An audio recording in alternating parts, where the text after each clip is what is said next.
He took an oath before God and man to be of service to humankind and help them attain enlightenment. But as it turns out, a Catholic priest who has tested positive for the coronavirus put this very flock in jeopardy in showing total disregard for directives to self-isolate upon returning from an international trip. Olive Burrows reports. This disease is not a joke. If we continue to behave normally, this disease will treat us abnormally. But for Richard Onyango Oduor, a Catholic priest who hails from Siaya, repeated warnings by governments worldwide for self-quarantine, especially after travel abroad, were all one big joke. One of the 8 people I mentioned yesterday was a priest who had traveled to Rome and had come to Kenya and is currently at Bagathi.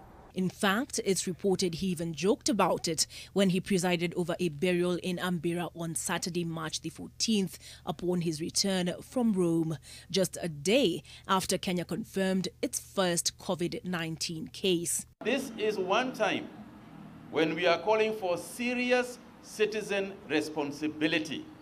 And yet, Father Richard Oduor went ahead to preside over a burial and gamble with the lives of his family and flock in the full knowledge that he had traveled from the new epicenter of the coronavirus. It will be very difficult for the health officers to know everybody who was in that funeral. And I've just been briefed that there was a huge crowd, a crowd that attended that funeral. Even the Pope hasn't purported to know it all and has subjected himself to self-isolation. The laughs Father Oduor elicited at the burial when he reportedly joked that the mourners had nothing to fear now ring hollow, a tasteless joke if ever there was one, considering he presided over a mass and it only stands to reason the Eucharist on Friday. He proceeded to Utawala Catholic facility where he slept. The priest came home at Ambira. The priest went to Sega and he slept at a colleague's house. He also proceeded to Luak Convent, possibly to go and greet and say hi to the nuns there. And after that, he went to Nairobi.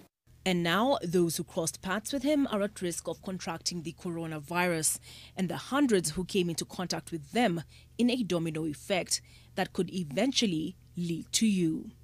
Don't be a COVIDiot, Kenya's new vocabulary. Listen to the experts and don't take unnecessary risks with your life and the sacred lives of others. Olive Burrows, NTV.